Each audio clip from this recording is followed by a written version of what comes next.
How's it going, Lorenzo? You always ask me, and the answer is always the same. Terribly. Welcome back, everybody, to All Things Real Time, where this week I'm not forgetting to mention that we're on Spotify. I'm saying that now. Right? Lorenzo, what should they do? They should like, subscribe to the channel. I don't care about Spotify. Okay. Who uses Spotify anyway? Well, yeah, true. Coal miners. Coal We're miners. back. We're back. We're back. Not our coal We're miners. talking about Zerospace. Okay, ready? Someone start the timer. I'm going to do all of my excuses now. Haven't played much Zerospace. Been very busy with work. Don't really know what's happening. Gonna talk about the balance patch anyway. Okay. Lorenzo, we're balanced out. Our median MMR, or I guess, is median the right word? No, I don't mean median. I mean average MMR. Our mean MMR in the call is pretty high because you're currently rank 1. And, Yes. and I'm rank 70, maybe 80 by now, something. So we balance out that we can have like a pretty good opinion about this, right? If we add our 2 MMRs together, divided by 2. You're rank 69. Let's fucking go. I did that on purpose. Nice. Nice. All right. So, still not published that video. You're useless. What are we talking about today? Do you want to introduce us?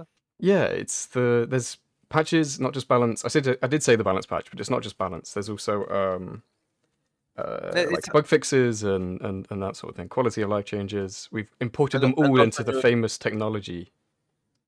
Units and so on. Okay, I will do most of the talking, I'm assuming, but some of the things I think even you, a pleb like you, can understand it. My name is Lorimbo. I'm currently the ranked 1 player in Zerospace because Nercho hinted all of his MMR away. But we don't talk about that part. Producer Pad, can you get a screenshot that we can put in the technology? I've reached ranked 1 even when Nercho was not hinting his MMR. This is true. It's me and Nercho basically competing for it. Still, I play Grell. I've played a bunch of the other factions, not a lot of this patch, but I have a lot of experience in the games, and I've talked a lot with the top players of the other 2 patches. Specifically, I talked a lot with Nercho. Balance one each other would be a more correct approach, and I've talked a lot with Reaper for Legion. Those are the respective 2, the top Legion player and the top Protectorate player. So let's dive right in. So the context of this balance patch was there are a couple of things that were really toxic in the game. This balance patch was delayed, which allowed us actually to sneak in a couple of extra changes because some of them were not discovered until the very end. Some stuff that was a bit too broken. So let's have with general headquarters now have detection and hallucinated units can no longer be healed. These are very niche scenario. There's not much to talk about. Detection was almost useless. Yeah, is it only on the Lasher or is it on other units as well? I didn't know that. Well, the links have an upgrade that makes them invisible before the attack on creep, and the Chakru Kingdom can make any unit invisible by standing still for 6 seconds.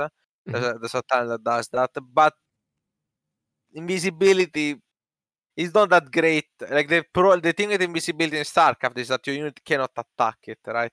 But the invisibility in Stormgate is broken upon first attack.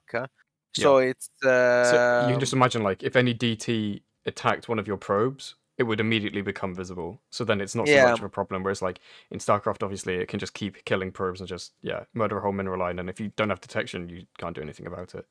I mean, there's an interesting point here to be made about the fact that there's still an utility in invisible unit, getting good engage and stuff, but we avoided the problem. But that's about it. The hallucinated units being healed is like kind of a bug, honestly. It mostly affected the flower plus auto healing, and it was a bit weird, just a bug. So for Grell, we have a new unit, Man-Eater. It's a short range unit with splash and bonus damage versus light. It's built from the medium incubator. That's a hard that's currently a placeholder. Don't make it. It's bad. We tested it. It's not good. It costs way too much for what it actually does. It's low. If it starts fighting links, it's amazing. Zane is a big fan of the man heater. He hasn't made a single one, but he keeps telling me that they're secretly imba. They're theoretically good. They're So theoretically good. they're from the yes. same building as the Lasher. How do they match up with the Lasher, like cost-wise? They are 125, 25, if I remember correctly, which is in a sense, a Lasher is 150. So they are cheaper than Lashers because they're the same total cost, but it's more minerals and less gas, which usually it's normally a good value. trade-off. Yeah, we usually value gas 1.5 to 2 times as much as minerals. Zerospace is a bit weird because the economy changed a bunch, so those numbers may vary over time. But right now, I just say 1.75 or 2 times as much in the cost of a unit. So it's technically cheaper. The problem is that this role is already covered by every single tier 1 mercenary. And like there is no reason why you will really make it. By the time you get to medium incubators, what is the light unit as being problematic? Well, they are trolls and commandos mostly, but this is a melee unit and a splash, so both against, and it's also quite slow. So essentially against melee, against trolls and commandos, you just run away. You get it forever. Yes, no dashes, no charges, nothing else. It's also currently lacking an upgrade at all. Like it doesn't have any upgrades that you can have. So there's really no way, no purpose in it. So the Grell hero, we have the weapon cooldown reduce slightly. This is just to make the number nicer. I'm like 100% convinced. Yeah, and the damage that's point reduce. not a huge change. Yeah. The damage point reduction, you're gonna see this a pattern here with a bunch of the units, is to basically make the unit feel nicer, make it slightly easier to cut, because some of the units had a lot of kind of clunkiness. yeah, like they have like a lot of damage points, so you attack and you feel like you stun yourself for a second. By the way, producer Lilipad, remember the timestamps, so it's easier this way. Cultivator, health reduced from 250 to 200, armor reduced. Cultivator attacker still has 1 armor though. Cultivator attacker health reduced by 100. So this is what I was talking about when I said that certain things that were broken were only found out basically when the patch was about to come out. But luckily the patch for technical reasons got delayed, so there was time to add this balance change. So towards the end, it was meant to drop on a Monday and it didn't come out till a Thursday, right? So it had a little bit more time. I think it was Wednesday or Thursday. Yeah, it was like a couple of days late. This was one of the things that was problematic. I think is still problematic. This and another thing that we're gonna see. The problem is that the cultivators, those are the evolution of the creep tumor. They're basically turrets. We just figured out very quickly that pushing, well, not very quickly. We figured out towards the end that pushing cultivators and depots and just static defenses in the middle of the map is a great idea because it closes out your opponent, makes it very hard to move around. These are incredibly efficient structures for their cost. Like they are better than any unit by far. You cannot trade into them easily.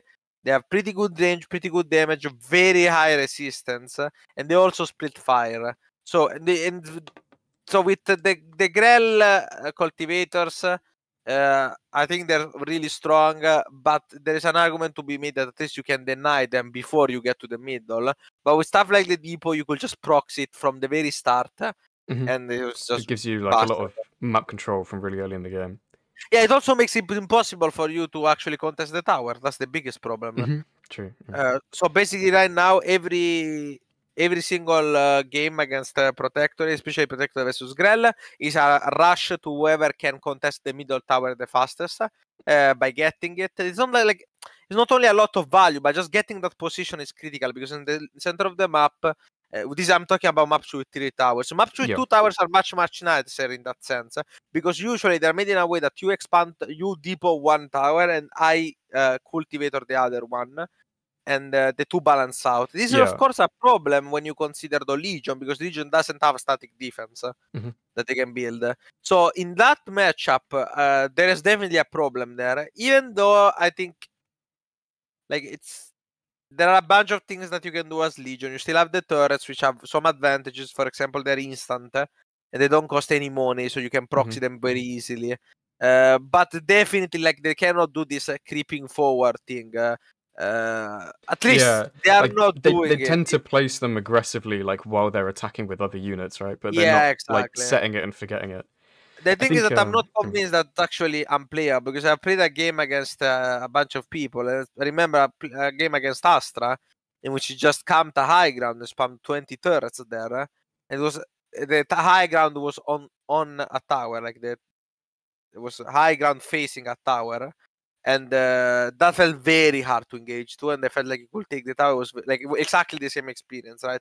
So I'm not 100% sure if there's something to be make there for Legion, but so far it seems to be clearly Grell and Protectorate advantage.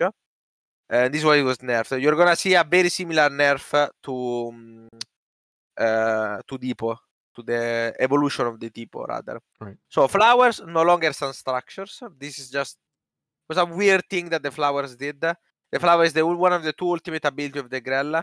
The purpose is to spawn hallucinations of your army, basically. The hallucinations do damage. I discovered this like yesterday. I had no clue. It's very rare to get there because it requires quite a bit of time to actually unlock the It's like the last last thing talent. you get on the talent tree, right? So it's Yeah, pretty late exactly. in the game. So it's very rare was for the me to stunning use this structures a ability. bug, or was that like a feature that they? No, it was a feature. It Okay, wasn't. But it got removed because it's just weird. Yeah, Like for sure. it didn't fit. Like I think it should. Like it was nice to actually break positions with a lot of depots, right? So that was the thing. But the problem is that by the time you get to the flower, you're already in the late game. You already have late game units, and depots are still good. But like, if the opponent has held that depot on that tower for the whole game, up until you get flowers, the game is over anyway. Doesn't matter, right? Like it's too late. So Harbinger damage pointer reduced 0.67 to 0.17. Eruption no longer hits air units. This makes the unit feel much more microable. Yeah.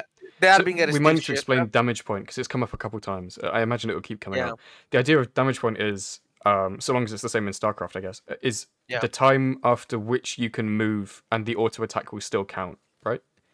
Yes. So like you want to be stutter stepping your ranged units, so you'll do like A click and then right click to keep them moving through the stutter step. But if you do A click and then right click instantly, obviously no attack will go because you'll be cancelling the auto attack with your right click. Yeah. Whereas in this case, you would have had to wait 0.67 seconds for the attack to go. You can now wait 0.17 seconds. It's a bit more nuanced than that actually, because the thing is, what you're referring to is a separate issue. The damage point is the time it takes between the attack and moving. It doesn't really affect how you cancel an attack. There are attacks that can be cancelled, there are attacks that cannot be cancelled. But the damage point specifically is once the attack started, how much time it takes. Like even if you click immediately after it started, you still have to wait. For the animation seconds. Yeah, exactly. For the animation, for the turnaround. If you've ever played a game like Dota, which has turn rates, it's a very similar concept, right? Yeah. Or Stormgate obviously has some units with really long turn range, like cards. Yeah. Pretty long turn range. Cool. The Dragon. Harbingers are still shit though. Eruption no longer hitting air units. So there was a bug in the previous patch. Basically, almost anything hit air unit, specifically spell. It was kind of nice actually, but it was very counterintuitive. Yeah. So Grell, much like Zerg, still kind of is lacking some anti-air as far as I understand it. Yes and no, in the sense that Weavers are pretty good anti-air. The problem is that the anti-air is very expensive and niche. Like you have to go specifically into Weaver Lashers. Yeah. Lashers I make anyway because I think they're good. Well, not good, but they're cool at least.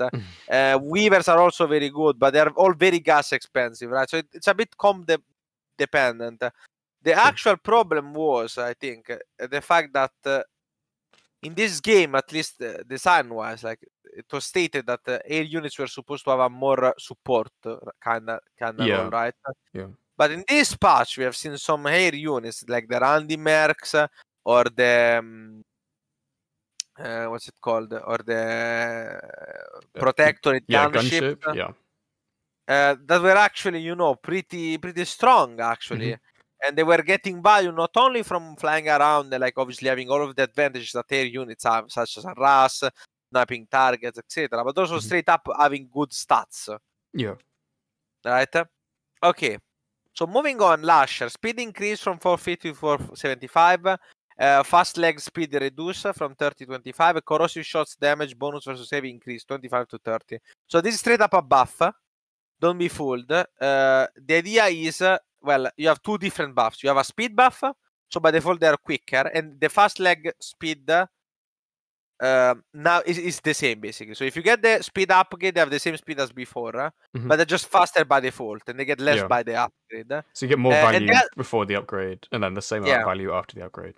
Yeah, but and then they also buff the other upgrade. These are mutually exclusive, remember? From 25 to 30. Problem is, I like them. I love Lashers. I use them to get rank 1.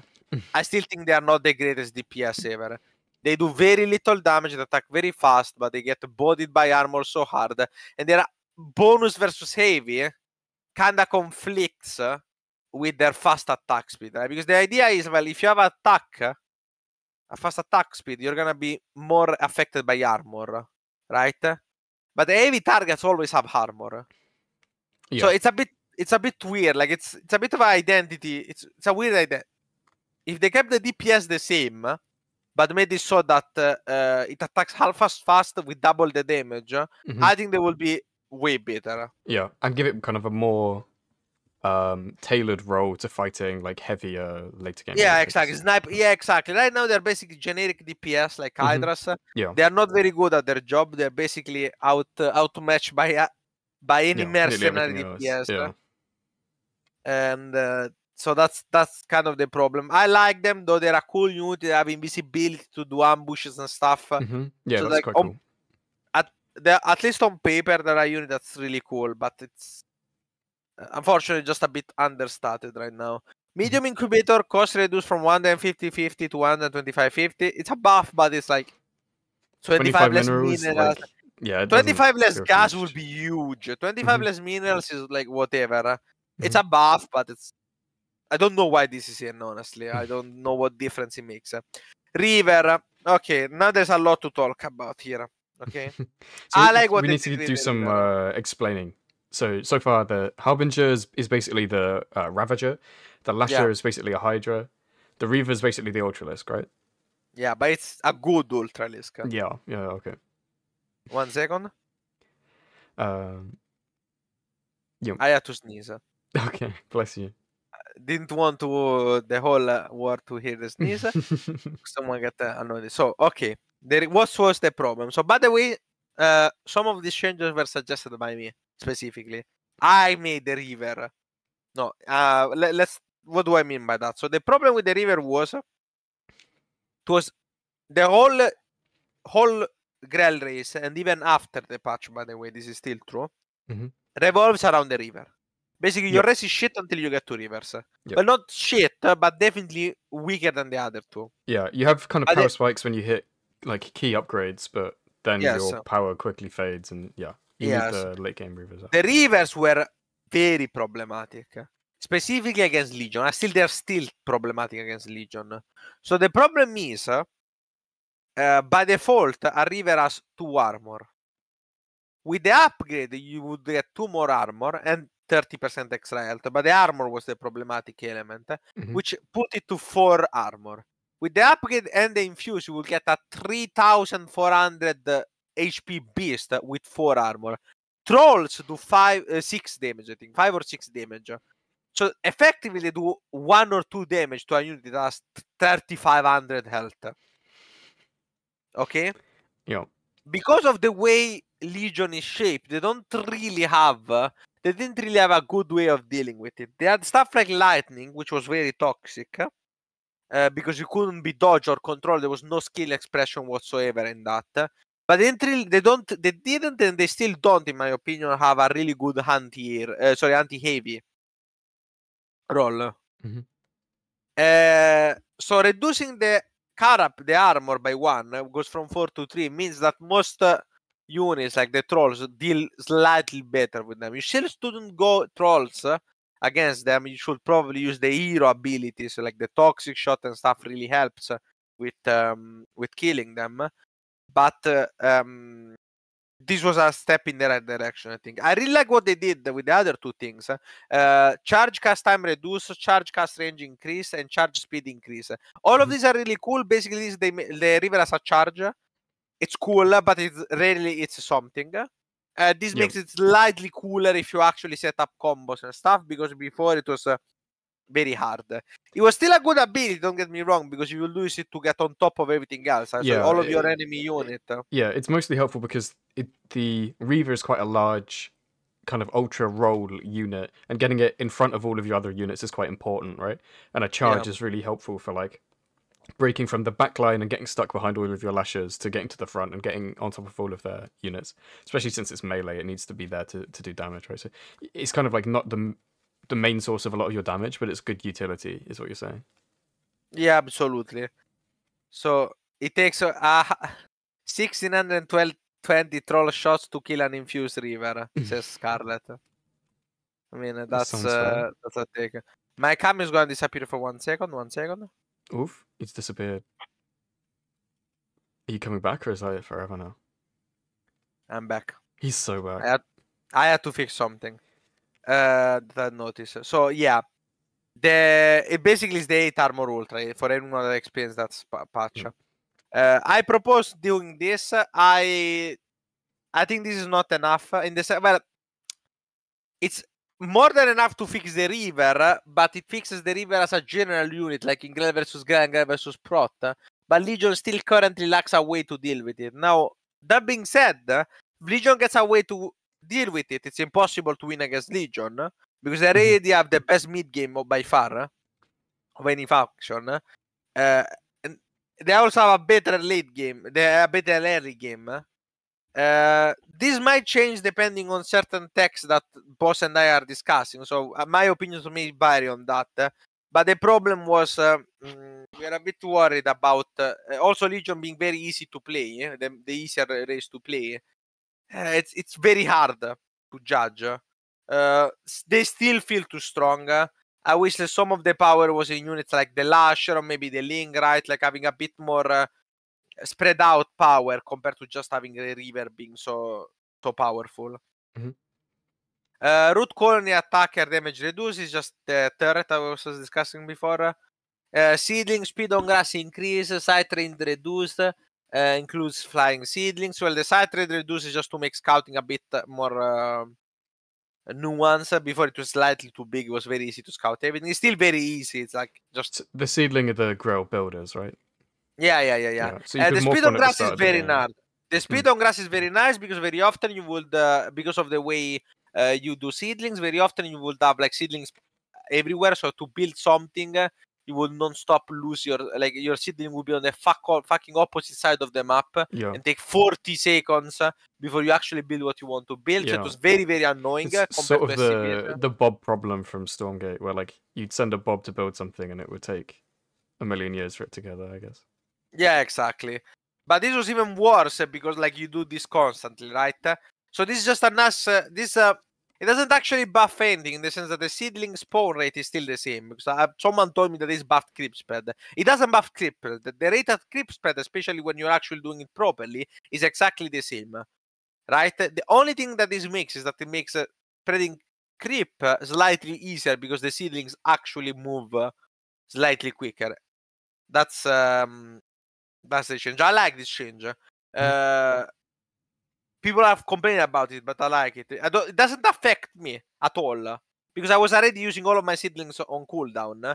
But I like the fact that like, it solves situations that are a bit niche and very annoying, like the seedling in fuck all, God knows where the fuck it is and stuff. I just noticed there's my rank 1 on the right. We snuck it in there. Yeah, we snuck it in. Legion changes are the next ones I put in.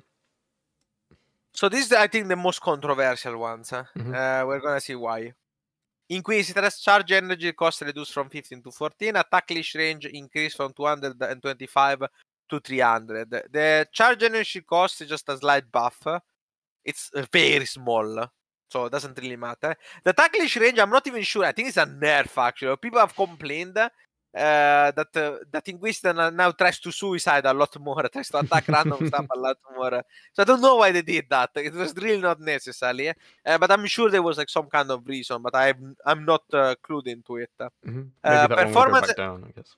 Maybe to 250, they'll find a nice middle ground.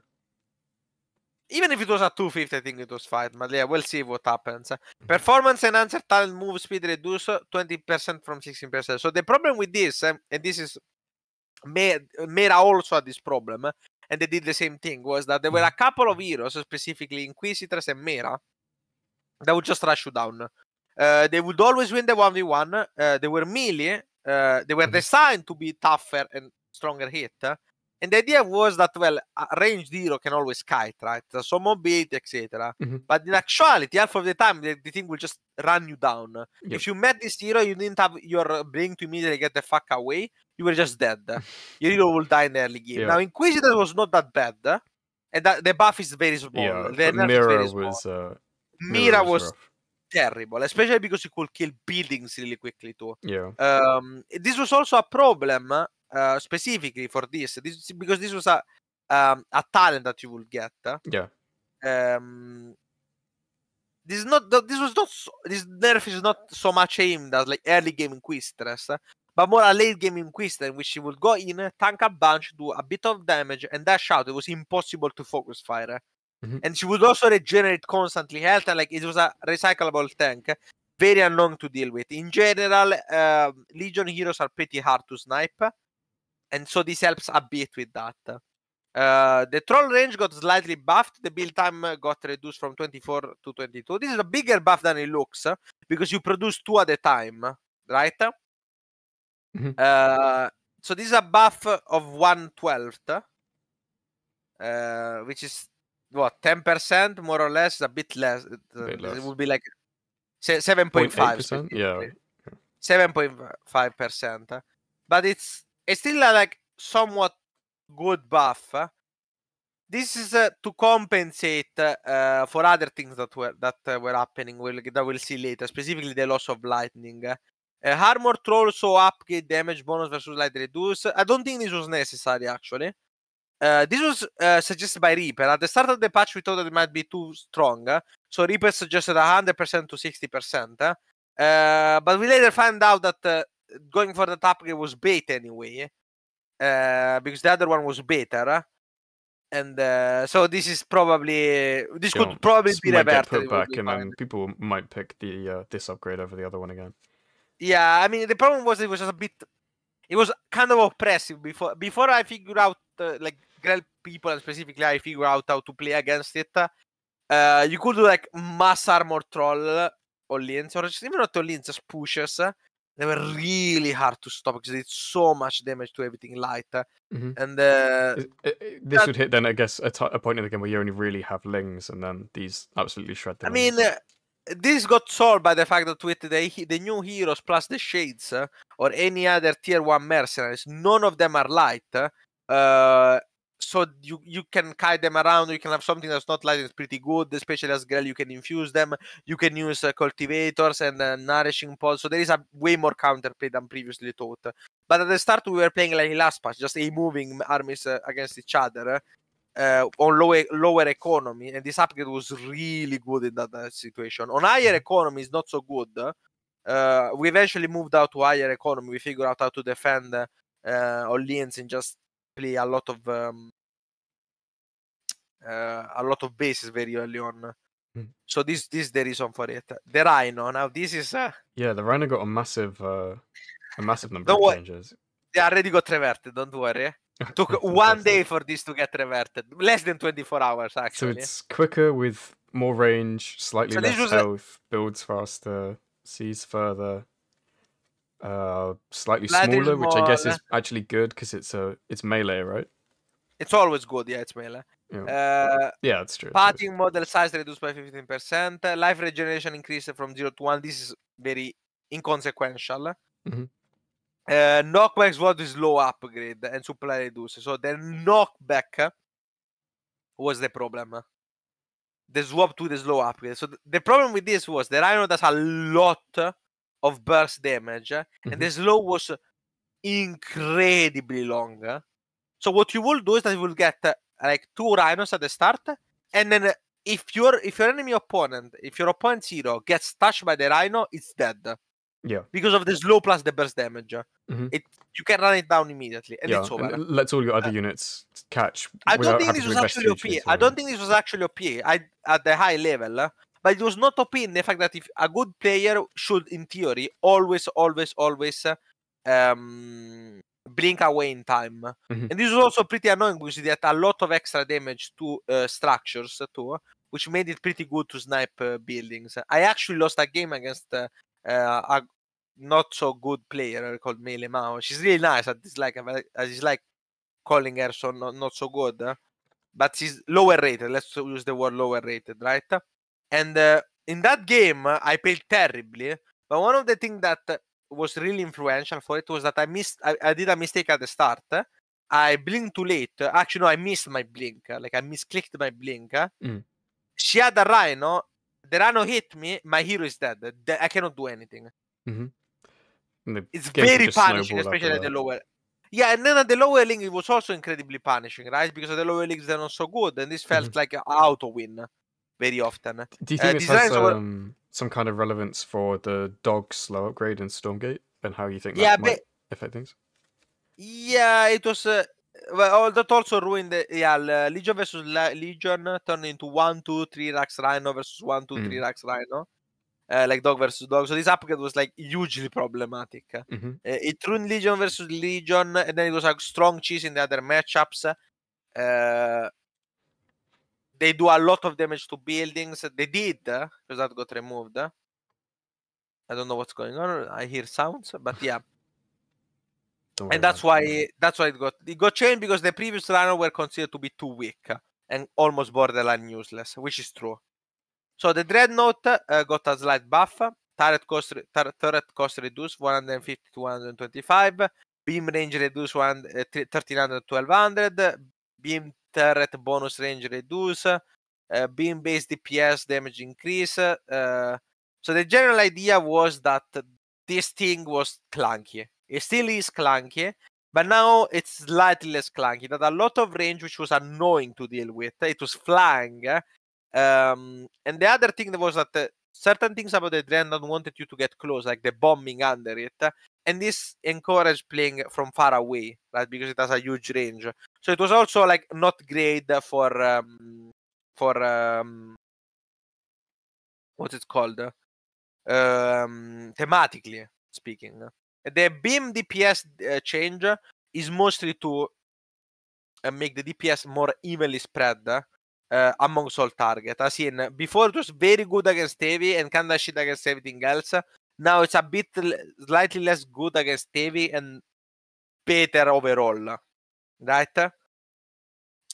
I'm not sure how I feel. They also get turret cost reduced. I still think that Deno is pretty bad. Katz is a huge believer. I don't want it to be good because it's a huge flying ship that you can make very quick, like not very quickly, but you can use all of your flux, all of your gas into, you can dump into it immediately with the turret. So I just think it's a bad unit design. I said this before. I don't like the terror tank, so don't like the dreadnought either. Yeah.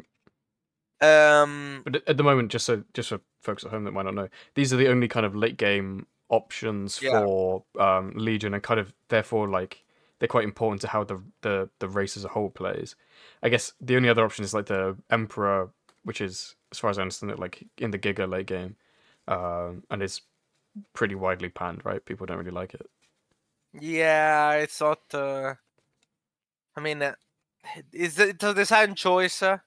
I don't like it. I've said this before. I don't like the way Legion works. I think it's a balanced nightmare because they're like structured around having less units and everything else. It's a very cool gimmicks on paper, but they have all of the gimmicks at the same time, and this makes the race so hard to balance. So it will, in my opinion, it will always have to be weaker because the moment is stronger, it's gonna be completely. It's also very easy to play. It's gonna be so oppressive. So if you keep the current design, it's Protoss 2.0. And that's exactly the problem. We have exactly the same problem as Protoss. It's exactly the same. Not so good at the top level, very oppressive at the lower level. People complain all the time, say they should be buffed, but they don't understand that if it gets buffed, suddenly you have 20,000 people in Grandmaster. Like Yeah. It's the same. Like it was, but this time I hope we can avoid it. Yeah. The player base. I mean, like I hope that the player base can push against Yeah, and this kind give of the feedback in design. time that it can be reworked enough that it's not that gimmick reliant. So the other change here is Terror Tank's main turret now has 30% damage versus heavy, and the build time is reduced. So it was 60 seconds, now 45. From what I understand from the previous playtest, the Terror Tank rush was a real nightmare. Is that why the build time is currently so high? Yes. Okay. So the problem was terror tank. Someone figured out basically. Well, if the terror tank is the highest tier unit, at the time they didn't need a building to build it, a building that you need now. So you could tech into it very fast. Basically, like being able to build carrier without a fleet beacon. Like, what if I just like first thing in the game, I just build a terror tank, like I rush a terror tank, Mm-hmm. and then I find out, it's actually overpowered. The terror tank had to get nerfed 6 times to deal with it. But in the previous patch, they added a building that is now required to have the terror tank, which is a build time, which slows the build down significantly. And that means that we can now reverse some of the changes Yeah. that we had. So basically, terror the tank. 45-second build time you think won't be won't re-enable a whole like generation of Terror Tank rushes. No, it's basically. actually way longer. Because the building takes more than 15 seconds. Yeah. So overall, So it's like it's way overall nerfed. Yeah. way nerfed. Yeah. But this is actually good because later on you get the building anyway, and now you can make multiple terror tanks. So it's a buff for the actual intended use of the terror tank. Yeah, that makes sense. So I feel good about it. Main turret now has 30% plus damage versus heavy. This is the thing I was talking about. Having some anti-heavy options.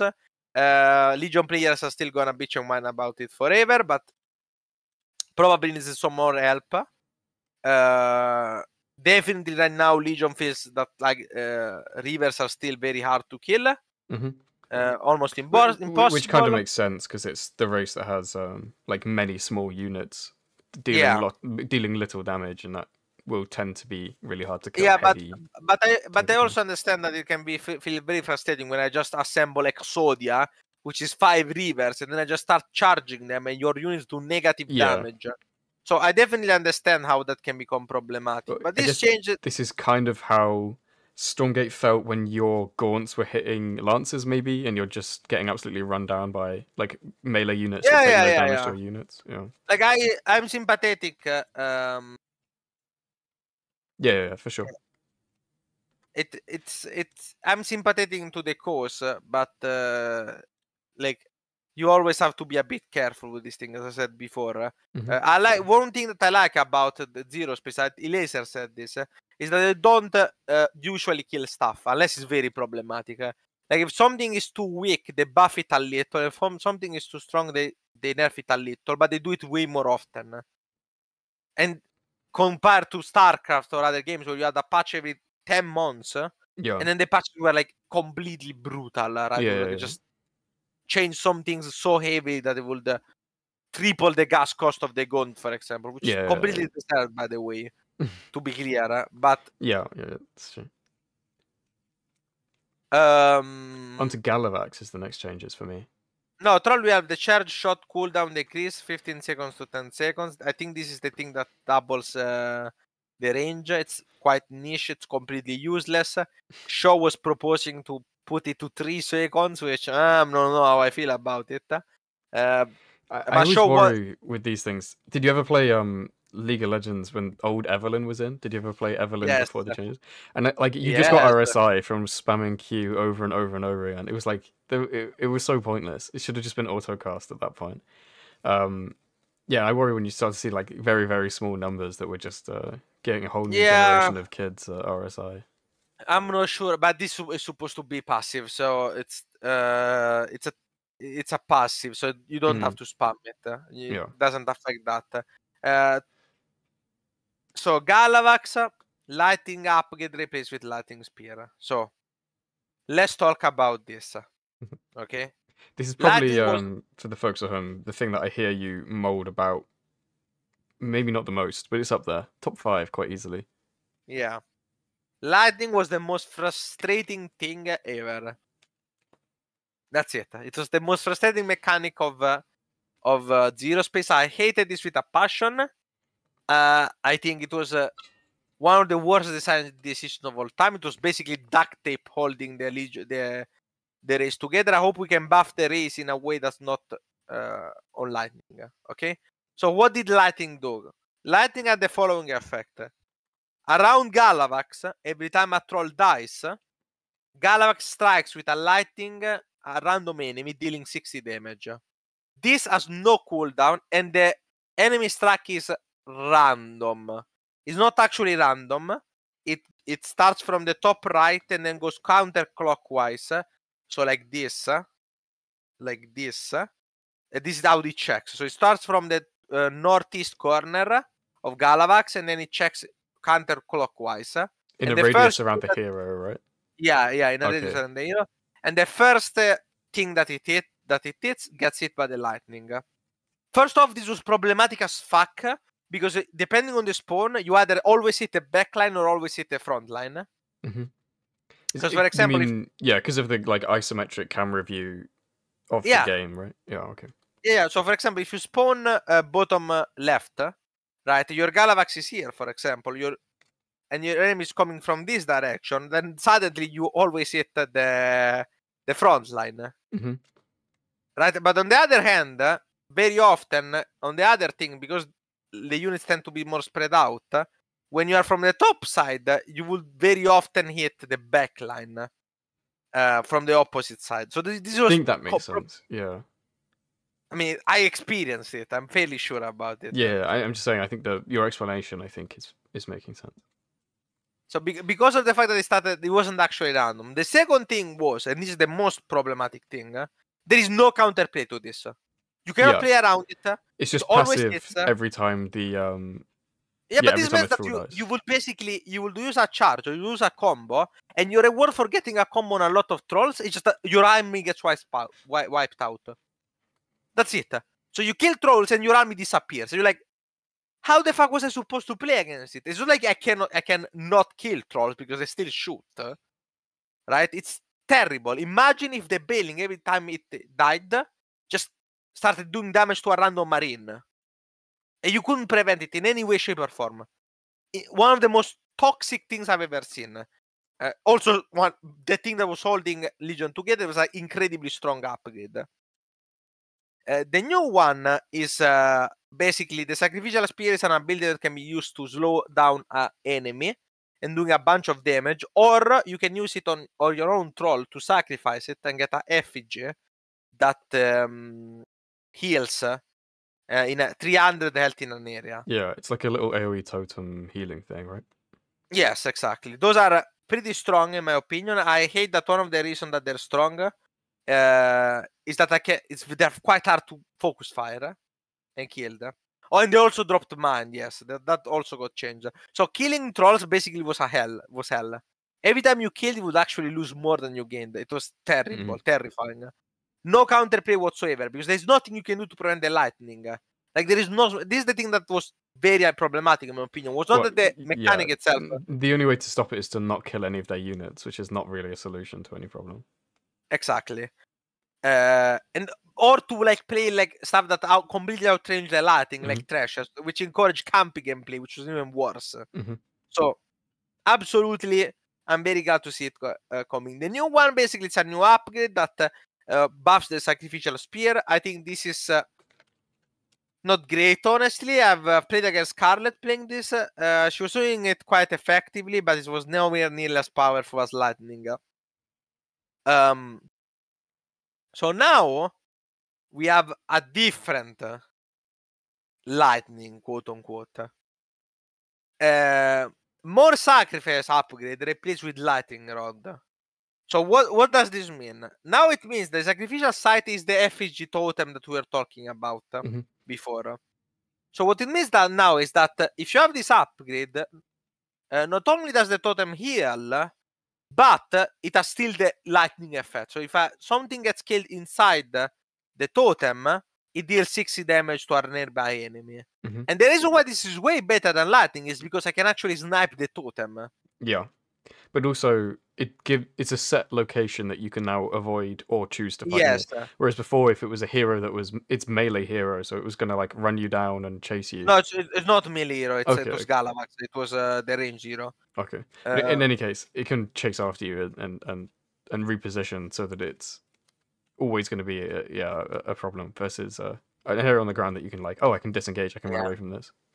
One important thing to note here, though, which is a big nerf, is what Lily is saying. By moving Lightning to tier 2, it now conflicts with the Burning Fireball, which was another very powerful. Yeah, it's really strong. Yeah. Before you could get Lightning and the Burning Fireball, which was just both completely busted. Now you can only get one. This is another nerf.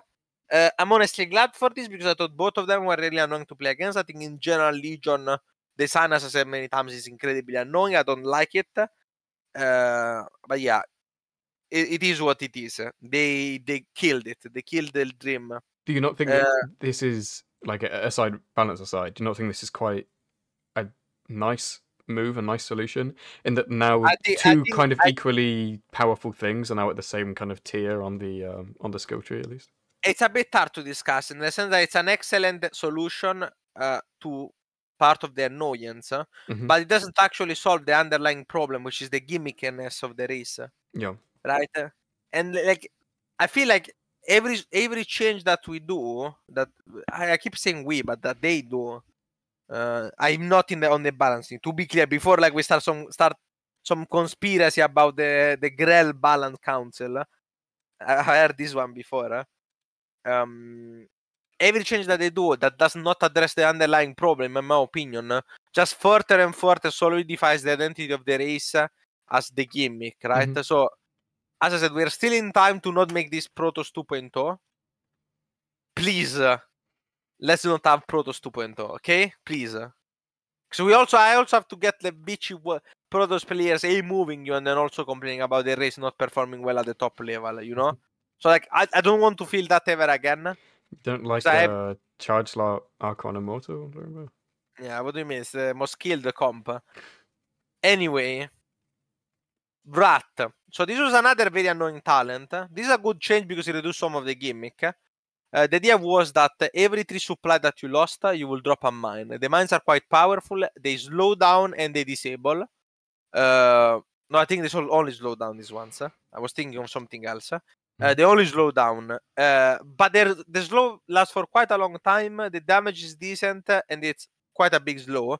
This is another cancer thing. Basically, once again, same as Lightning, you would kill 50 trolls and they spawn. Well, trolls don't spawn mines because they're less than 3 supply. Yeah. But it was not great. But that's now not an issue, right? It now only regenerates energy.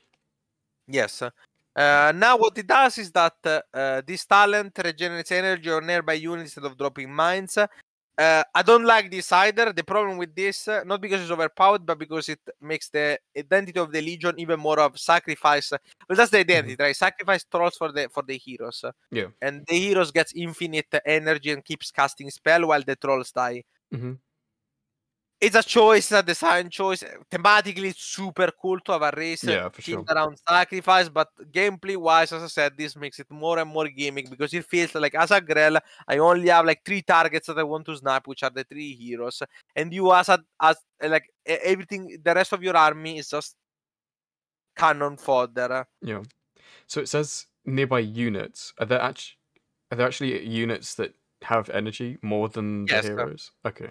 The Rhinos, for example, have energy. Okay, cool. Some mercenary units like the Mind Controllers, the Chakru Healer, the Chakru Spawner, all have energy too.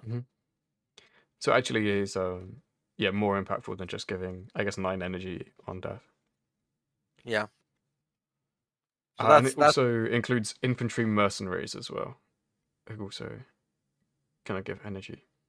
Yeah. But as I said, it's mostly like you pick it because of heroes. Yeah, you don't really use it for other things. This is also bugged. It gave 8 instead of 3, but got fixed too.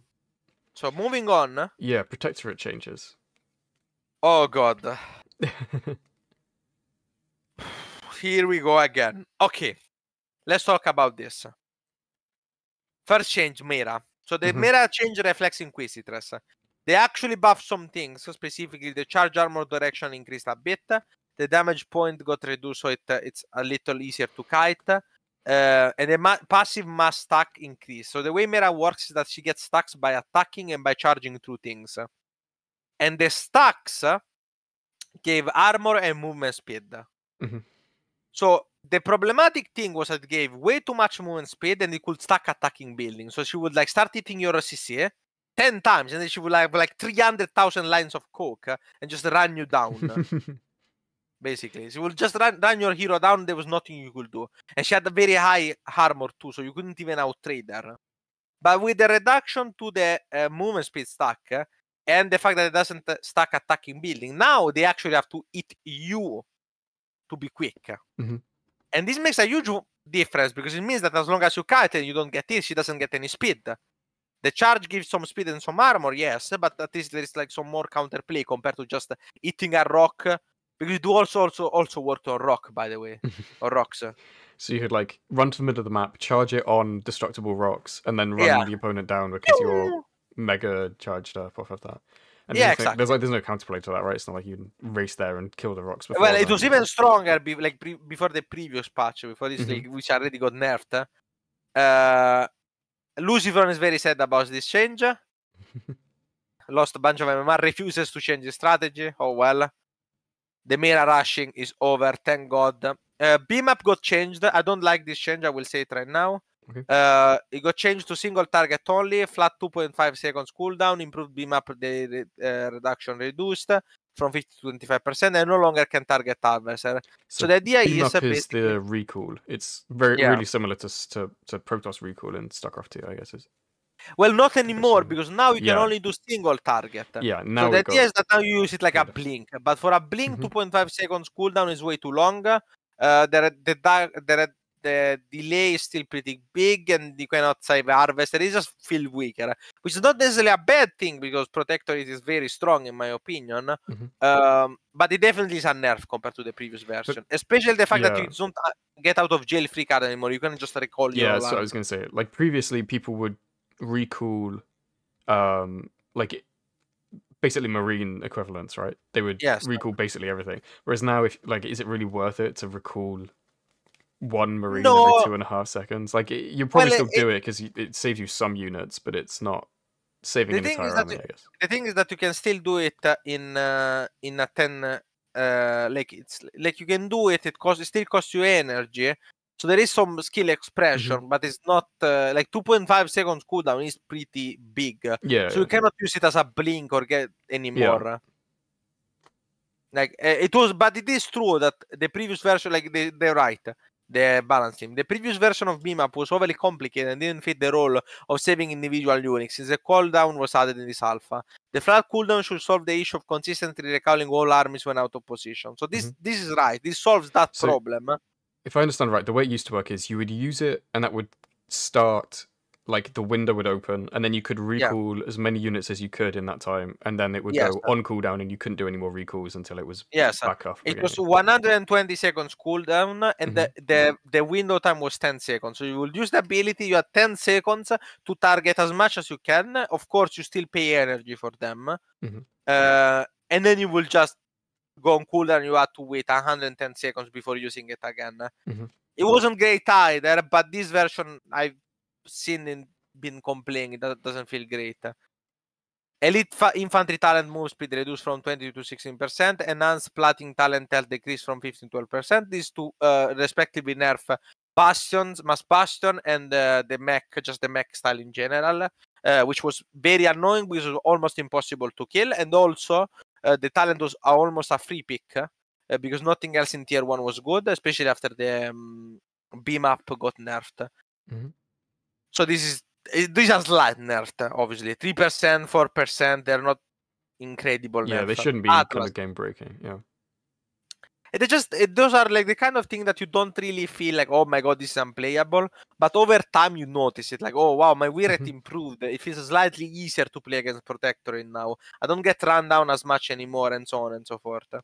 Atlas attack cooldown increased.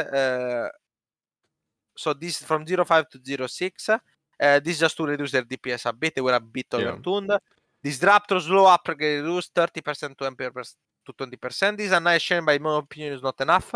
At the moment, the Disruptor feels like the ultimate unit. It has no counterplay that I can see of, at least. It's a unit that can shoot while moving, slows down. It's both air and ground, has very high DPS, and is quite bulky. It also can get begotten for free from reinforcement. Mass Disruptor is not countered by anything. It even trades well into links, which are like, when we see it's supposed to be a specialized anti-heavy units, and it does its job very well. Like it melts River, and I have no problem with that. But why the fuck does it melt Lashers, which are medium armor? Why the fuck does it melt my hero? Why the fuck does it melt everything? And also, I cannot even, I catch it out of position. It has so much health.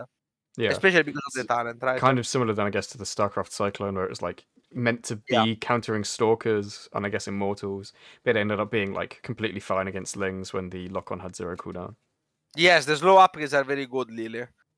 Producer Power was wondering if the slow upgrade is gotten. Yes, it's one of the better ones because it prevents me from ever killing them.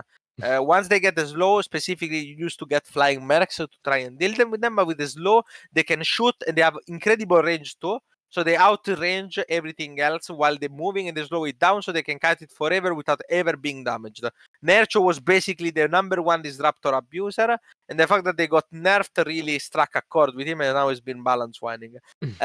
Harvester, healing away increase 700 to 800. I don't like this change, not because it's a prot buff, which I'm fine with. I don't think this actually breaks anything. It's just I don't like Harvester's ability in general. I think they should be removed. So... or reworked or something. I don't like all of them, in fact. None of them feel good. Of course, the Grell one is by far the worst, so I'm biased in saying this. Because if we removed all of them... you would come out relatively better. Yeah, way better too, yeah. So I'm not suggesting to, like, remove it without compensation. I just don't like the design of it. I want to be clear. Juggernaut... Push priority increased, attack speed aura upgrade reduced from 25% to 15%. The push priority basically makes it so that the Juggernaut is easier to bring to the front. And this was the problem, the Magmadon problem, basically, right? If you have Magmadons or the Ultralisk problem, they will get stuck behind. You want these units at the front, but they will get stuck behind. The attack speed aura upgrade reduced from 25 to 50%. It was because Juggernaut were already very powerful with Disruptor. The Juggernaut Disruptor was the ultimate comp. The Juggernaut counts every small unit ever, and Disruptor counts every big unit ever, including flying. I would like the Disruptor not to shoot up. So at least you have to get Atlases. For like you need a special anti-air instead of having a unit that both covers anti-air and the anti-heavy, let's call it, or anti-big unit role, but whatever. Operating tower, the river also needs to be changed again, in my opinion. Or rather, probably, because I think it's fine against Protectorates. I think just give some Legion specific. Some Legion specific tools. Operating tower turret, damage rescaled 8, 15 seconds, 16, every 0.3 seconds. So if I remember correctly, the wait, what's the operating tower turret? Oh no, it should be the main headquarters, I think. I'm fairly sure. Let me double check. This is not a good look, by the way, if you're claiming to be the best player on ladder at the moment. Yeah, it is the headquarters. Yeah, I checked. I just don't know it was called operating tower turret. Yeah. Like, come on, man. This is the planetary upgrade, basically, right? No, it's the planetary that you start with in your main headquarters. That's why I was confused. Because the planetary has a different name. This is specifically the one that you start with. That you never select or go over. That's why I didn't know. So yeah, this is nice because basically the problem was once again a river could dance under it. And for like 50,000 seconds, it would be not a problem. Yeah. So they've put here better versus high armor units. It's basically because it attacks less frequently but harder. The armor multiplier is better. Yeah. Turret platform, health reduce, vision platform, health reduce, and armor increase. So this is the thing I was talking about. The turret platform is the depot that shoots. It's still broken in my opinion, still very good. 750 health is still a lot. The vision platform was not as broken, so they could have kept the health, honestly. Yeah. The armor was Maybe basically might about. just want them all Oh, to be aligned, I guess. I I know that. disconnected. Yeah, you'll reload, it's fine. Um, Okay. I think they might just want them to be like all the same, kind of like they did in Stormgate, I guess, when they made the meat farm and the supply depot or habitat, I guess, Yeah. all the kind of same, just so it's equal across the board. But... Yeah. So moving on, I'm back. We have to hurry up a bit because we have been going quite slow. Yeah. Yes, we're into the mercenary upgrade or the Okay. mercenary changes. Around the hero got nerfed, a bit of everything. Slightly less damage, so it doesn't one-shot creeps anymore. Mhm. You need to like do a triple shot to actually kill them.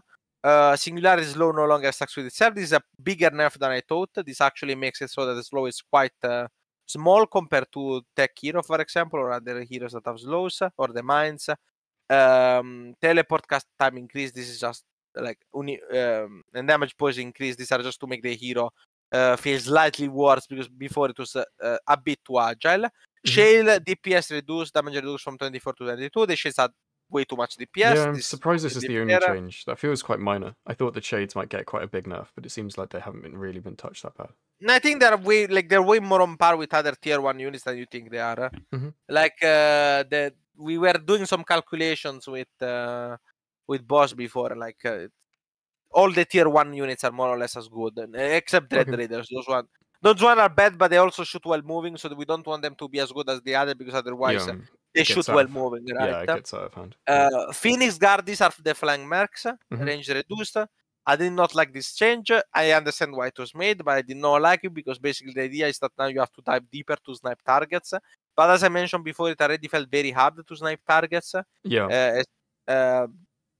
I like the change in the Phoenix Guard specifically, as in this should be something that you can do a bit more easily in general, and this shouldn't be relegated to a particular mercenary faction. Yeah, for sure. Phoenix Guards are, in my opinion, still busted even after nerf, and there is another one following in the next small patch, and they still are very good. So it's not like the unit is bad. It's that I wish there was like some generally speaking some unification of like, okay, we want sniping stuff to be slightly easier or actually doing damage. So you're saying you might actually buff like other units that fill a similar role so that it becomes more commonplace as opposed to reducing it and making it less commonplace for these specific units. Yes, but I also don't mind them nerfing them specifically because they were they're also really strong. It's fine. Yeah. Right. So Prison can no longer attack air. Prison is the what's it called? I'm clueless on this one. I have no idea what this is about. The black hole ability. Okay. I was looking for the term black hole. Didn't remember what it's called in English. Right. This, like a lot of this is not mentioned, but Singularity also doesn't hit air anymore. So they're just trying to unify that like all of the abilities. This was actually pretty annoying. This was actually pretty annoying because it's one of the few counters to enemy air, which is present. Well, not in Legion, thankfully, but the other two matchups is present, so slightly more annoying than I thought, but makes sense because it was a bug. It was never supposed to hit air. Chakra Kingdom Crab, health increase 200, 220.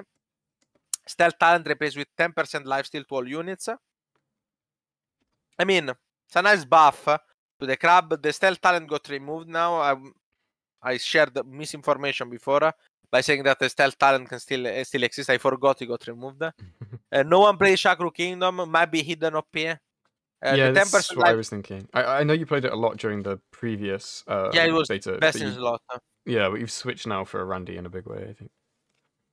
Yeah, but just in general, like I don't know. Yeah, it's just worse. There might be something there. There might be something there, like especially in the healer guys, because Nercho tells me that healers plus weavers, infinite healing, so good. But maybe it's sleep a bit. We'll see. I don't know. I haven't used it. I don't like it, so maybe someone else can find it. Good. Dread Raiders, snipers. Creeping shot range increased. Creeping shot cooldown decreased. Creeping shot cast time reduced.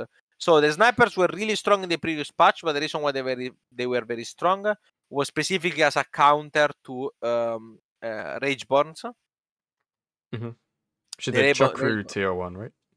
Yes. The Chakru, they are tier 1 and they are tier 2 actually. The Rage Bones were the big guys that slam down. The tier 1 is the Crab. Chakru Kingdom. But now they don't fulfill that role anymore. They're supposed to fulfill the same role against stuff like Rivers, but it's way worse.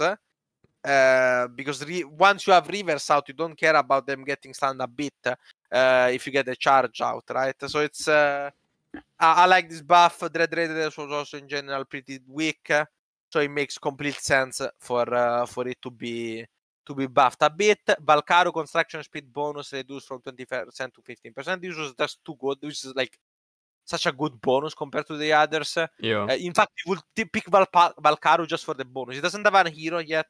It doesn't even have like necessarily the best mercs, but the bonus was the thing that you don't Passive realize bonus that is just too strong. Because the reason why this was so strong is because this affected mineral patches. So effectively, this will be okay. So it's like equivalent chrono boost on pros, basically. Yes, exactly. It was but also permanent on chrono buildings. boost, but also on buildings, yes, and also like on if you were Protectorate on depot, on tower, on Grell, like everything. So yeah, this is I can see how that'd be really strong. So one of them for people at home that don't know, Arandi is 50% upgrade speed, but I guess if you're reducing the time it takes you to build the upgrade structure by 20%. 200% extra speed. It's 200% extra speed. So it's 50% time. Yeah, is what I mean. Yeah. No, it's a third, not 50. It's a third. Oh, is it? I thought it was twice as fast. Yeah. No, it's 3 times. It's like plus 200% research speed. Okay. I see. It's a bit worded weirdly, but it's basically every upgrade you get it 3 times as fast. Yeah. And that's the bonus, which is good. But compared to this will basically just get you more minerals earlier, which snowballs. Yeah. But also, I'm saying it affects the time it takes you to make the upgrade structure, which in a way is kind of similar. That too, and then also you have the thing like tower rushes were a problem, and this was obviously very good. Imagine if you could build cannons 20% faster. I think Bona would kill to have something like this in the game. And so on. Lifesteal talent increased from 8 to 10. I don't like it. Yeah, exactly. They will be represented has been moving to Chakro. Don't like it. There's anything wrong with it. It's just that it's the same talent in 2 different mercs, and that's weird. Valkaru range increase. I genuinely don't know what the fuck this is. It's completely useless. Never heard of before. No, I know what Valkaru rage is. It's the ultimate talent. Basically, when units die, they give Valkaru mercs more attack speed. And by getting the range is more consistent. I hope I got it right. At least. Someone can correct me if this is not what I think it is. I'm pretty sure that's what it is. Okay. Marran. Okay. Hell got nerfed a bit. The weapon got Hell is the Marran hero. It's the sniper guy. So the weapon got rescaled from a 2-second take cooldown to 1.8 cooldown, means attack slightly faster but with slightly less damage. Yeah, they said same DPS, so I guess they've changed the DPS in line with the they either changed the DPS or like they changed the way the animation works. It's basically just to make it feel less clunky. Yeah, without changing the damage. Range reduced. This was very toxic, so because this would outrange almost everything, including static defense, by the way, which you can see how it's a problem. Damage point increase. This is to make it slightly less to compensate for the weapon rescaling, to make it slightly more slightly easier to escape instead of just constantly kiting. The stealth speed bonus got reduced because it was easy to escape, and the stealth cooldown got increased for the same reason. Snipe cooldown is always 20 seconds. This is actually a big buff because you used to use it as in you just wanted to kill stuff to get the stack. So the way it works is that if Snipe kills something, you permanently get 50 range and 50 vision range. And you can stack this as many times as you can kill units. So it will scale over time, right? But it used to be that if you use Snipe as just a damaging move, you would have double cooldown. Now that's not longer the case, right? So this encourages you to not only stack, but also to try and kill stuff. It's less punishing when you don't kill something, which I guess makes it more less punishing, so you can use it in more situations. Yeah, it's also a straight buff because if you're just using it for damage, which is very good damage, you can also just use it twice as fast. Yeah. The charger got its cost reduced from 150 to 135. Which is the charger? I feel like I don't know what that is. It's the fourth mercenary.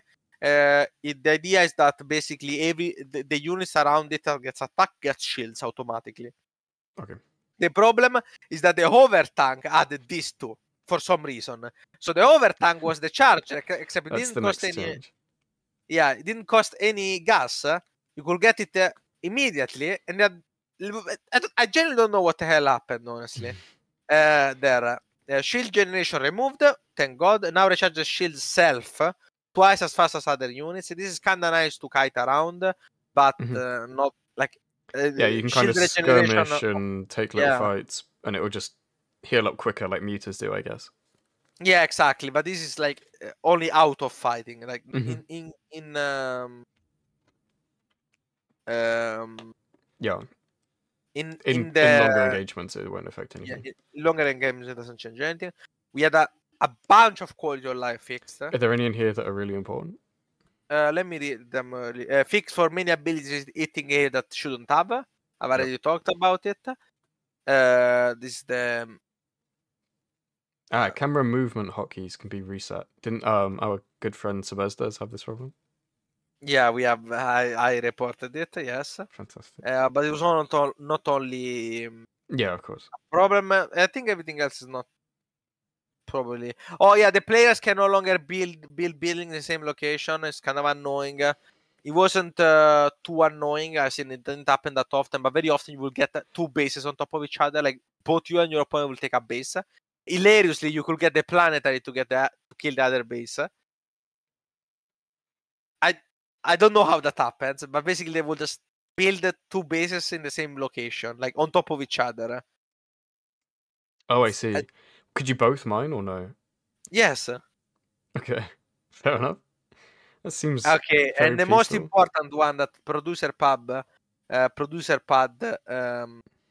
is mentioning, even though I don't see it, but I know that it happened, is that they fixed the show. Oh, it's later on. I was not reading those yet. Fixed an issue with Shock Trooper in Valkaru.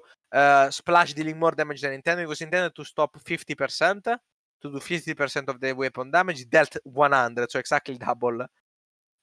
This made the Shock Trooper way better than we're supposed to be, but we didn't understand that. We just thought they were like insane units. We didn't know it was a bug.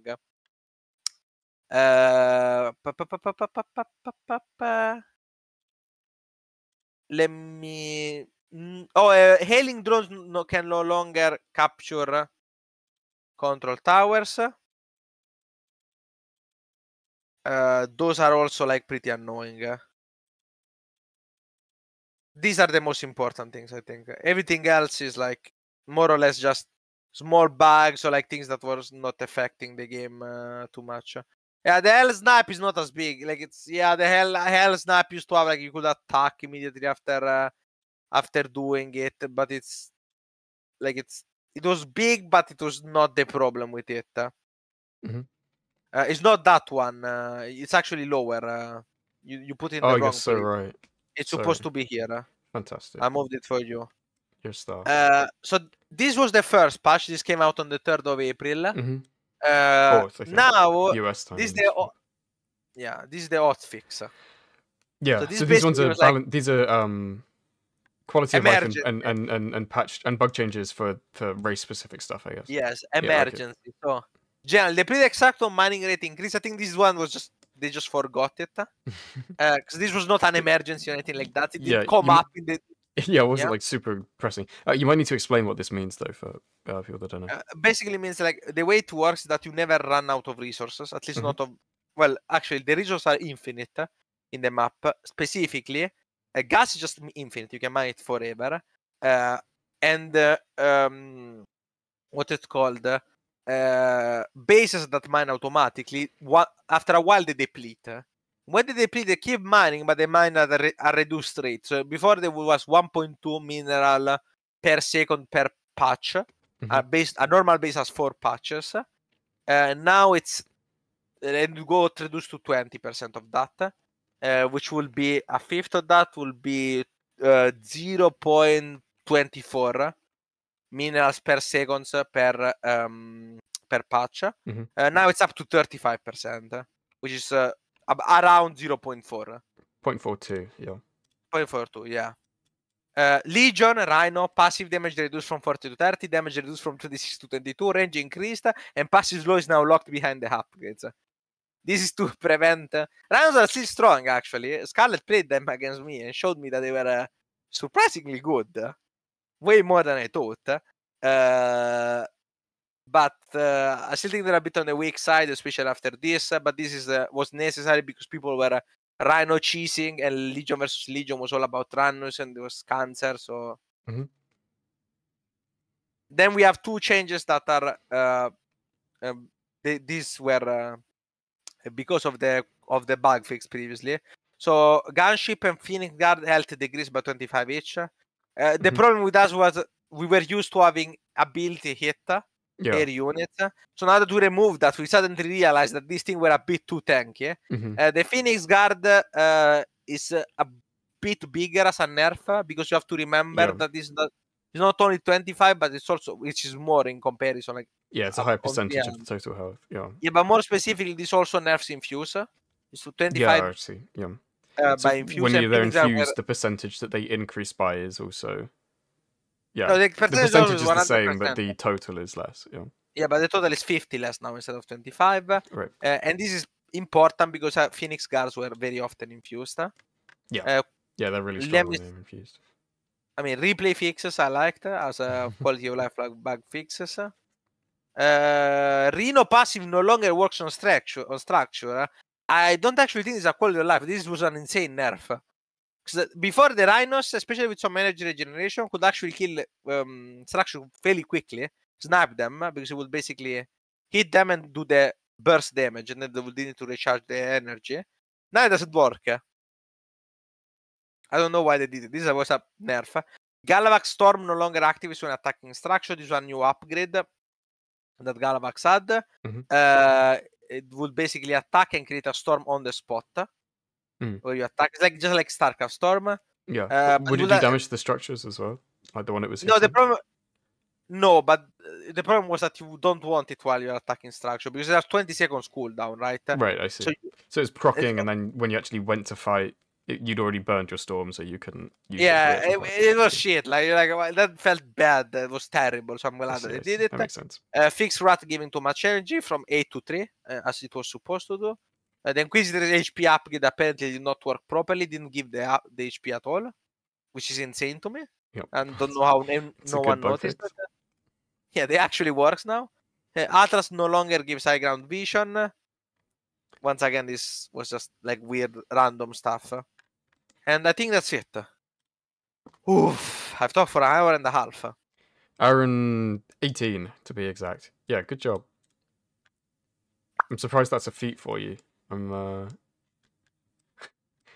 sure it's not the first time you've spoken for an hour and a half. Fuck off. In a day. I always do it. Let's talk a little bit just about the game in general then, I guess. Seeing as you're currently rank 1 on the ladder, can we get a fact check on that? You still currently rank 1 on the ladder? Yes, I just checked again. Okay. Yeah, I just saw your Steam notification that you just logged in, actually. Yeah, you must be enjoying the game. Yes. So, okay. That was a sigh for someone who's enjoying the game. Can you talk for 2 minutes while I get some water? You don't have water ready? Okay, I haven't. No, okay.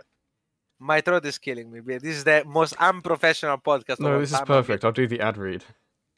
The ad? We have an ad read? Sure. You'll see. We don't have an ad read. That was a lie. But if you're enjoying, please don't forget to like and subscribe. I'd like to give a quick shout out to producer Lilypad, who's doing all of the heavy lifting behind the scenes and is helping now with the timestamps, which is always a huge help because obviously we end up putting out 2 hours of content a week and people don't always want to sit and listen to every little thing. So skipping around the content helps a lot. So yeah, big shout out to them. who else can I plug in the 2 minutes while Lorenzo gets water?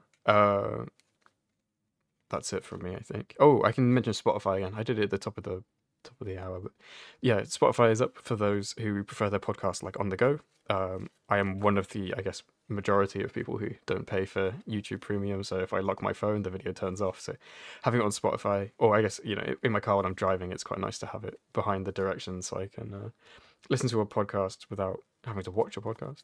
And not all podcasts, you know, have the crazy technology that Allthingsrealtime have, obviously, with our sick presentation features. Yeah, I guess I can just plug the podcast in general. Stick around. We're now only a few weeks away from Stormgate coming back. Oh, speak of the devil. No, we're now only a few weeks away from Stormgate coming back, so we'll be back with Stormgate content. There isn't much for us to talk about StarCraft-wise. I guess we could talk about GSL and maybe The qualifiers were WTL today. and ESL qualifiers. Yeah, there's quite a lot moving at the moment, actually. So Yeah, but I we'll was see how it waiting goes. I was waiting to do a recap like later on. Yeah, I think that'll be the way to Is- go. We recap everything. Should match up all at the same time, right? Like GSL, ESL, WTL, maybe. What about Godsworn? Well, Yeah, I linked I've this. taken a look Yeah, at we it. might. Yeah, I thought we might have to beg them for a key. Do you think we should beg them for a key? You can buy it, I think. I'm not gonna buy when I can beg. That's the whole point of begging. I mean, I could definitely try it. The game so far, I watched a bit of it. It Mhm. looked very similar to Warcraft for me, and I haven't even tried Warcraft yet. How can I call myself an expert in RTSs when? Oh my god, it's not seated.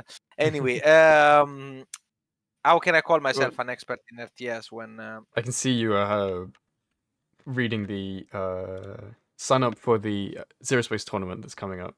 Yeah, how did you It's know? not seeded by ladder place. It's seeded by your place in the Winter last. Bash. Yeah, which was the last tournament, right? I got top 8, so that's decent seeding, but it's still the dumbest thing I've heard. Yeah, so you're gonna end up like 4th or 5th, I guess. I mean, Future is ahead of me in seeding. I don't know why they would do that instead of just seeding by the new MMR.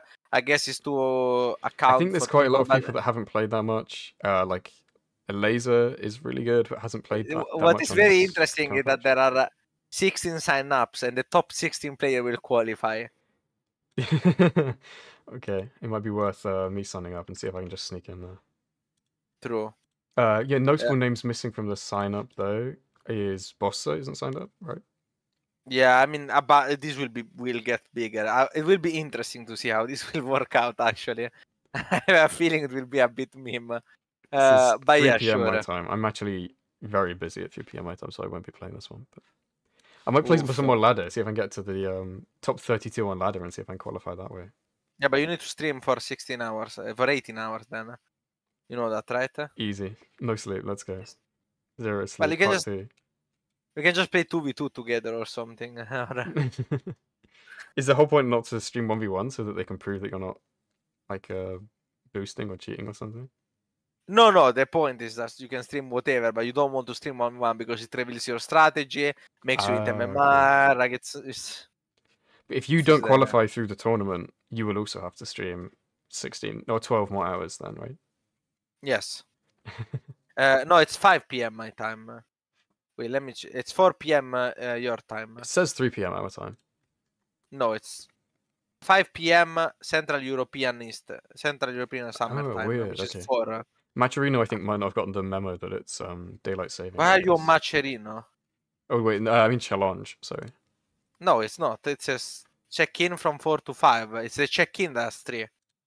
Ah, yeah. You just cannot Yeah, play. yeah. You just Start cannot time play 4. that. Yeah. Yeah, No, I just check in early. I always, you know me, I'm always early. Oh my god. So I've enjoyed the game. So people will tell me that I've enjoyed the game because I'm rank 1. It's of course the two things are linked, right? I played a lot of it and I tryharded really hard because I enjoyed the game. Hang on. Can we get the hour check? How many hours have you played? What does Steam say? Steam I bet says more that than 125. I played total 224, but in this patch, I think I played around 220. So, sorry, 120. Yeah, I was going to say. You did play a lot of last patch as well, so I'm not surprised that you're doing really well. It makes a lot of sense to me that you're, yeah, where you are. A lot of hard work gone into that. Yeah. Also, I revolutionized the Grell meta with the revolutionary Lorimbo build. Jokes aside. This might be the first actual real Lorimbo build, you know? What do you mean? The proxy hatch? Yeah, because no one did ever proxy hatch before you did. That one, no. But in a sense, this but the first time. But the problem is that even that, I'm sure someone went that specific build before me, right? Yeah, I mean, surely. yeah, people have done every possible combination, unless you are literally playing the first 24 hours. But yeah, yeah, the game is good, mate. Like, they fix basically a lot of the things that annoyed me. Some of the things that annoyed me are still there, right? So one thing that really annoyed me last patch was the range problem. And this is still present. In general, it's very hard to engage into fortified position, especially with units that outrange you. It's hard to engage into Thrasher. It's hard to engage into Lashers. Well, it used to be hard to engage into Lashers in Grell versus Grell, but now we have Reavers that do it pretty well. It's hard to engage into Disruptors. For Legion, it's very hard to engage into Flowers and Depots, and even for Grell, Flowers and Depot. Static D is still too strong, in my opinion. But the gist of it is the economy got bigger, got changed, got way more mineral heavy. You actually play as Grell almost every unit, which feels super. Like, how many times in recent history, like when you're playing, like, for example, StarCraft, can you say that you use 80% of in a single game, 80% of a race unit? Yeah, I mean, swarm hosts are basically written off. I think a lot of people have big problems with, like, Reapers, which we see every game, but they have a very limited kind of role in the game. Again, I don't hate that. I think that's fine. Adepts are quite similar. Colossus, I kind of had a bit of a comeback. There was a long time where people weren't making Colossus. No, but like in a single game, I mean. But yeah. Like a single game, because usually, like, the thing is with StarCraft is because of the existence of upgrades, or rather traditional upgrades, +1, +2, +3, etc. +1 air, like, you are not incentivized to go into different comps, right? You don't want to make links and roaches. This is true of even like unit specific upgrades, right? Like if you go Blink, you're not also going to go Glaives, and if you go Stim, it's rare that you, like, unless it's a really late game, that you're going to switch completely to playing Mag. Yes and no. Yeah. In the sense that, for example, with the example for Blink, it's very common to get Blink into Charge or Glaive Adept into Blink. Yeah. Or if you're Rotterdam, Blink into Glaive. Yeah, okay. Glaive Adept into Charge, or Blink into Glaives if you are really insane. This is true. But jokes aside, the reason for that is because once it's a unit upgrade, you only have to get it once. It doesn't need to, like, scale up immensely, and the unit is, like, permanently better from that point on. Like +1, +2, they are matched by your opponent. Unit upgrades are not much for your opponent and allow for more creative playstyle. I like the way Zerospace approaches it. In Zerospace, you get upgrade for almost every unit. And so a lot of units in the early game start to scale up. So, for example, the Ling starts off very weak. It's like the shittiest units example. You get your first upgrade very early, Poison Ling. The first 100 gases usually go straight into Poison. And then they suddenly have pretty good DPS, a pretty good unit, and the thing. But they're not, like, insane yet, right? They don't scale well. Then you have, like, the bailing upgrade, or the jumping on clip upgrade, whatever. And then they are also pretty, like, they also kind of do the role of bailing. They scale later into the game. Yeah, exactly. But because of the way the upgrade system is made, as you need higher and higher tech to get those upgrades, you don't risk to go, like, I'm not gonna go one base double upgrade links, and there's not much, right? It changes the identity of a unit, which is way cooler than just this unit now does more damage, +1 attack, right, or +1 defense. It allows a unit to scale in a non-linear way by saying, well, I I like to have this function later on. So a unit first starts off as a mostly fighting and missile unit, and then the link becomes a run-by machine, for example, or a surround machine, or like keeping track of the enemy position. You can go heavier into links. You can pull off links and go for higher tech units. Like it's kind of cool, right? I kind of like it. And you can play basically every unit. Now there are some units that are terrible. The man eaters, the behemoths, specifically. So, Yeah. and the harbingers are also really bad, but everything else I basically use, including weavers nowadays, which I'm making at least 1 or 2 of because they're really good. Yeah. And the same goes for the other races, by the way, Well, especially Protectorate. yeah, I was gonna say Legion kind of doesn't, right? Because there's But only Legion, 6 units in the entire no, race. yeah, Legion by default does it every game, but that's because like the race is designed to have as little units as possible. hmm Yeah, you're absolutely right. Is there anything else you need to? Producer Pad says, and all of them suck. So true. So true. Based on True, Nurture build. based on nurture build. Is there anything else we need to roll around? Are we missing anything? Uh, Anything else on the docket? I'm trying to think. Well, the game is. I honestly encourage anyone listening to try out the game. Like So compared to the can you one actually based get up, into the game? Don't you need to? Is the Kickstarter open? Can people actually get in at the moment? I think you can still to this day back up. It costs $100 Okay, though. back a It's kit. quite Yeah, expensive. yeah, Yeah. it is for sure. Yeah, I think that's a big reason why there's kind of less hype and less kind of following than Stormgate, which was Yeah. obviously like pretty cheap to get into, and everyone was. Yeah, jumping in. it's true, but it's also like compared to Stormgate, I'm pretty sure that this is it's weird because at the same time they've been in development less time at the same, but also they're like ahead in certain things. So Yeah, that's for sure. it's a bit weird. The monetization system is also different Yep. because I think you're gonna pay for a game Yeah, and that's it. It's yeah, not gonna be like a free to play with add-ons kind of model, from yeah. what I understand. Because that makes it quite weird to like to pay to get into a free to play game because it's like you could wait and get in for free versus if you kickstart now, like you'll be getting into a game that you would have to pay to get into eventually anyway. So yeah, that kind of makes a little bit more sense. Yeah, it seems pretty fun. I haven't played a huge amount, obviously, but it's got a nice active community and everyone seems pretty friendly. I mean, obviously we're kicking off the balance winding pretty heavy from today. Because given the last couple patches, people seem to started making all the usual threads, but it seems like generally people are kind of okay. Yeah, exactly. So the thing is that the final game will likely have a lower price. You pay more nowadays to get in before, to get in earlier, and you can try the game, have a quote unquote competitive advantage. In a sense, if you're a good player, there's also the 10K tournament, so you might make a return on that. Reaper already made a return on that, the based Reaper. But yeah, as I was saying, even if you don't want to try the game out, I feel like getting a feel for it, like watching it, you might be surprised by how cool the game is in certain aspect. They just have a lot of cool units that do a lot of different stuff compared to Stormgate being more normal, Starcrafty like. Zerospace went way further in craziness, and somehow they don't completely break the balance, in my opinion. Like, there's nothing that's like too bad right now compared For to sure. other patches that I played. I mean, the Poison Links patch or the the one base only Harbinger patch, I guess. yeah. So that is the perfect time to get into it if you think you might like the game.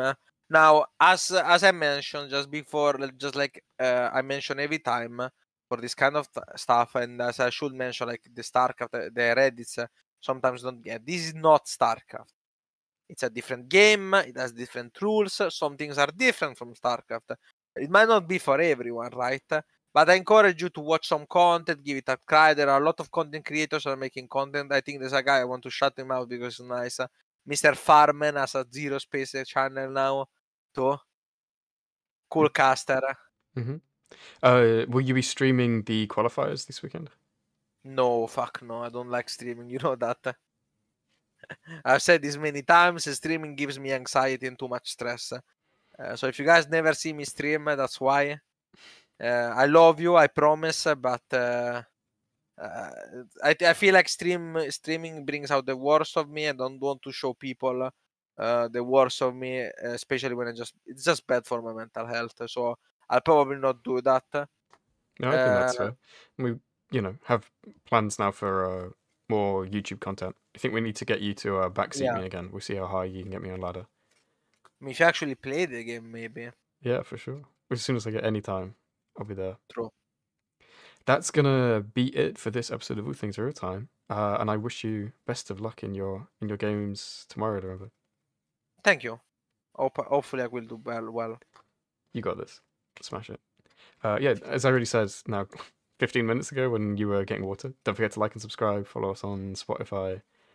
Yeah, and look out for more All Things Real-Time. More Zerospace content, more Stormgate content, more StarCraft content. And we're also rooting for you and Bossa in the flying the All Things Real-Time flag in the qualifiers. That'll be good fun. Absolutely. It would be hilarious to just pull out the old All Things Real-Time if they do a Team League again. A team league again. Would be good. Yeah. Goodbye, boys. Good night, Lorenzo.